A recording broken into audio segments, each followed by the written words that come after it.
I am carrying my statement for this afternoon, which is what I'm going to make. It is April 14. We're going to talk about the excise tax. So this has been done today.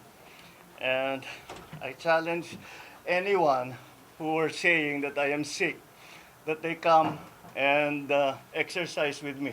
We will see who is stronger. You come to the gym with me. Tingnan natin kung sino mas malakas magbuhat ng weight. Pero alam mo, gusto ko nga sabihin, ang mga kababayan naman natin, ngayon, tiniyak ko na makita ninyo na hindi totoo yung mga sinasabi nila, na kasinungalingan yan. Kaya mula ngayon, yung mga taong yan na nagsabi sa inyo na may sakit ako, na baldado na ako, ha? Ngayon alam ninyo, puro sinungaling ng mga yan. Kaya't lahat ng sasabihin ng mga yan, kasinungalingan. Kaya't huwag nyo nang paniwalaan kung sino man yung mga yun. Now you know who the liars are and who is telling the truth. And once again, I think it's very, very easy and very clear that I'm in very, very good health. I just had my numbers are, I just had my regular blood test kasi nagpapaano ako ng vitamins and everything. And I'm fine. I'm really quite fine. The last time that I went to the hospital was to have my CAT scan to show na yung diverticulitis ko gumaling na. So that was what? 2.5, 3 months ago? Mga ganon. Mga ganon. So, that's all these reports of me going to the hospital. I haven't been to the hospital for 3 months, and even then, it was just to have a CAT scan, because the CAT scan to tell my doctors if the diverticulitis has completely been fixed, and it was, and I'm done. My diet is back to normal. My exercise is back to normal. I still exercise 3-4 times a week. I'm watching my food better than before. But, you know, so people... Medicine, sir? I'm sorry? Maintenance medicine? Maintenance medicine for, no, I have, okay, two. One for gout, which is lopurinol. Ano, mga nasa lahi namin mga Ilocano, magka-gout eh. And the other is for high blood pressure, for hypertension. Those are the only two medicines that I take.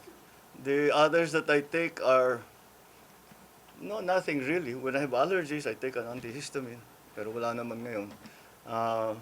Aside from that, that's it. That's it. I'm not a great believer in supplements.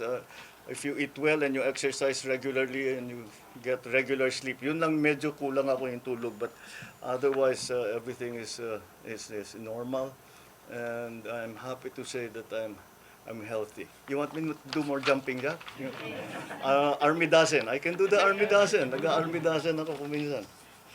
All right. Anyway, down to serious business. I'd like to cover some points that we have been discussing again together with the different agencies and including the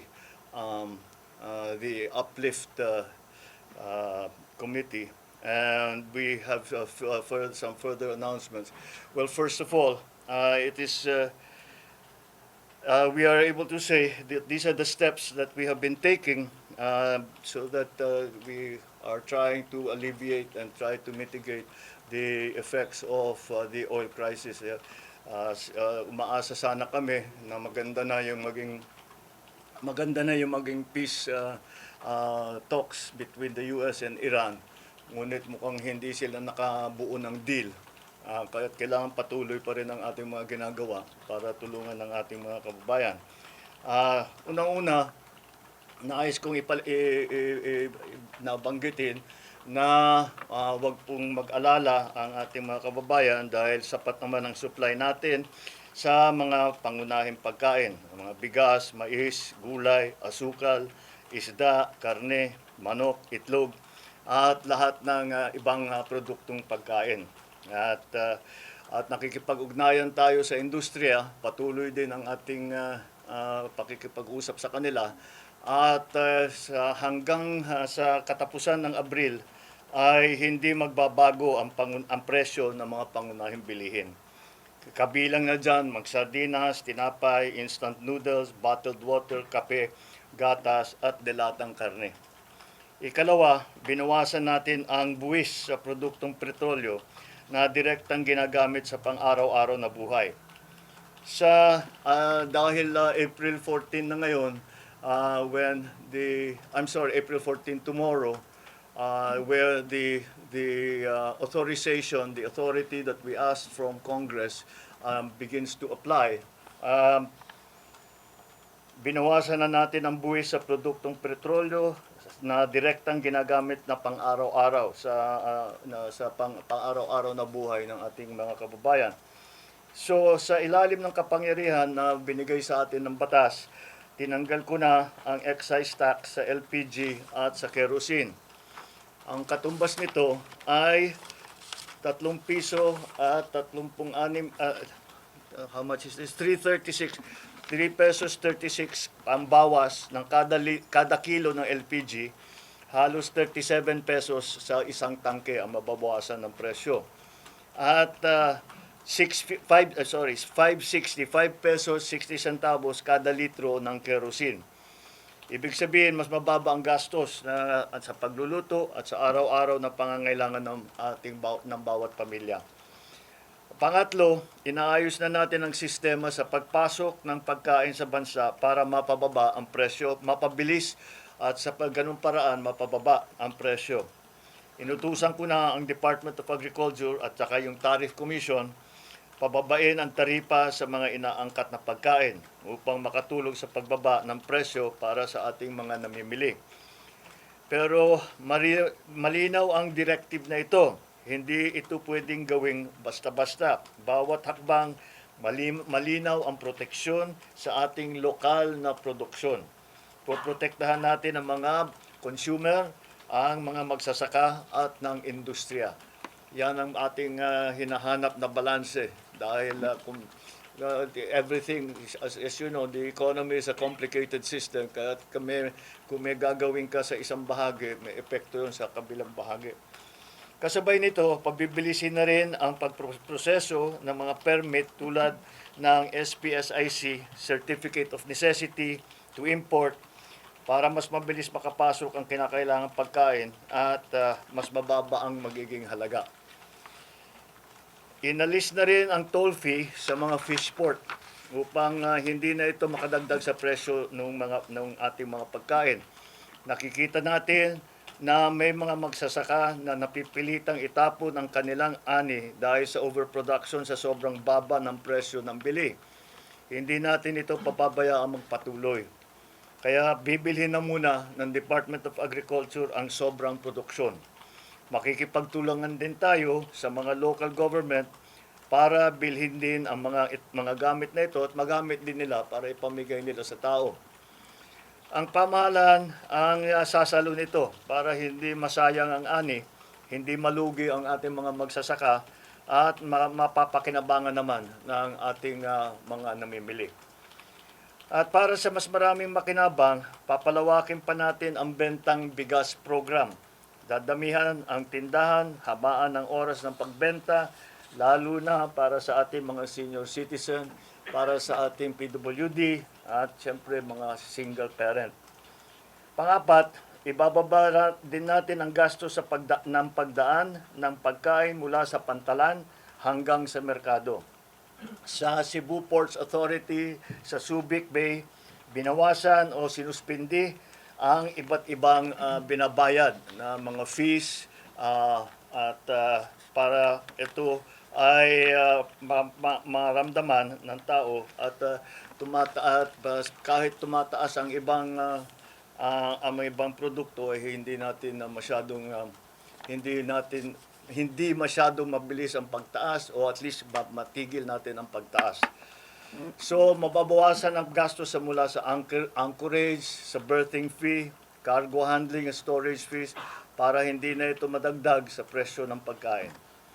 Ang Philippine Ports Authority ay ibinaba sa piso ang RoRo terminal fee para sa mga sasakyang nagdadala ng agricultural products. Dahil layunin natin na panatilihing sapat ang supply pigilan ang pagtaas ng presyo at tiyakin tuloy-tuloy ang hanap buhay ng ating mga kababayan. Hindi tayo titigil hanggang maramdaman ninyo ang tunay na ginhawa sa inyong pang-araw-araw na buhay. Maraming salamat sa inyong pagtitiwala. At bukas, we will have another uplift meeting again to discuss what are the other strategies that we can employ to keep prices down, to make sure, first of all, what we will do tomorrow is to make sure, first of all, that the supply both of oil and of food products and all the other raw materials that we need to continue the running of the economy is going to be normalized. We, as I said, and one of the last press conferences I had, that it is very important that we watch the prices now. Oil we cannot do very much about, but we also have to we can make sure what we can look at and do that. That's why ito is centered dun sa presyo ng pagkain. All of these measures are mostly centered around the price of food, to keep the price of food down. The supply of food as well is also something that we think we can assure the public of, that maganda naman ang takbo so far ng ating sa agrikultura. Yun lang, yun na nga yun ang mga nakita nating report na yung mga inani na produkto na hindi na basta iniiwang na lang masira dahil masyadong masyadong mababa na ang profit, halos walang kikitain. Kaya since walang kikitain, dahil tumaas yung presyo ng lahat at ganun pa rin ang presyo ng pagbenta, ay iiwasan natin yon. Kaya para yung mga farmer natin, yung mga producers natin, ay meron din silang kikitain. Market worth, kailangan para tuloy-tuloy ang kanilang pag-ani, tuloy-tuloy ang kanilang pagtanim. Dahil yun na nga, yung ina-assure natin yung supply ng pagkain. Supply at saka presyo. It is the balance that we are trying to achieve because simple lang naman ito. Kapag it's the same as kagaya ng nakita ninyo sa langis. Kung masyadong babain ang presyo ng langis, ay sasabihin ng mga importer, hindi na kami kikita, hindi na kami mag-i-import. Masisira naman yung supply natin. Okay? It's the same thing. Yung mga farmers, sinasabi nila masyadong mataas na ang binabayad namin doon sa transportation cost, sa lahat ng mga iba't ibang cost. At mababa pa rin ang presyo ng pagkain ng kanilang ani. So hindi na sila kikita, kaya hindi na binababa. Hindi na dumadating sa merkado yung kanilang produkto. Kaya aayusin natin yan. We will continue to support the farmers, but we will also keep the prices down. The gap that we have to close will be closed by government. It will be government funds that we will have to use. We will have to take funds from other projects, other programs to make sure that that is something that we have attended to. All right, so that's basically the announcement for today. I know that people have been asking about what we are going to do about the excise tax. I hope I have provided the answer for you today, and that will